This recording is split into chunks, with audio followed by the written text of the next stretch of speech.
Hello friends, welcome back to law mania with Manish. आज हम लोग बात करेंगे राइट ऑफ लेन के बारे में, जिसको कहते हैं राइट टू रिटेन। अब इसका रेफरेंस कहाँ पे मिलता है? इंडियन कॉन्ट्रैक्ट एक्ट 1872 में हम लोग बेलमेंट पढ़ते हैं, कॉन्ट्रैक्ट ऑफ बेलमेंट। तो वहां पे बेलर बेली का रिलेशन होता है। मान लीजिए कि ये शर्ट मैंने स्टिच करने के लिए दी टेलर को, और अगर मैं इसका पेमेंट नहीं करता हूं तो वो ये गुड्स आपके ये शर्ट रिटेन कर सकता है कि पहले पेमेंट दीजिए, उसके बाद हम आपको शर्ट डिलीवर करेंगे।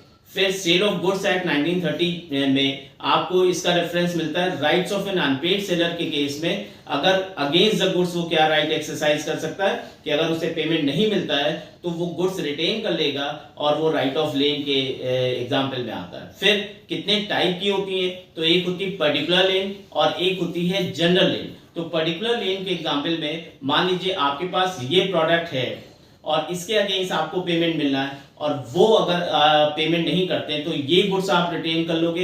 ये पेमेंट मिलने के बाद ही हम गुड्स डिलीवर करेंगे। तो ये क्या हो गया? पर्टिकुलर लेन का एग्जाम्पल हो गया। फिर हम लोग बात करते हैं जनरल लेन के बारे में। तो जनरल में वो प्रोडक्ट तो नहीं है आपके पास जिसके अगेंस्ट आपको पेमेंट मिलना है, कोई दूसरा प्रोडक्ट आपके पास उनका पड़ा हुआ है, तो आपने उसको रिटेन कर लिया कि पहले पेमेंट करिए तब हम ये गुड्स डिलीवर करेंगे। तो ये होता है आपका जनरल और पर्टिकुलर लेन। Thank you.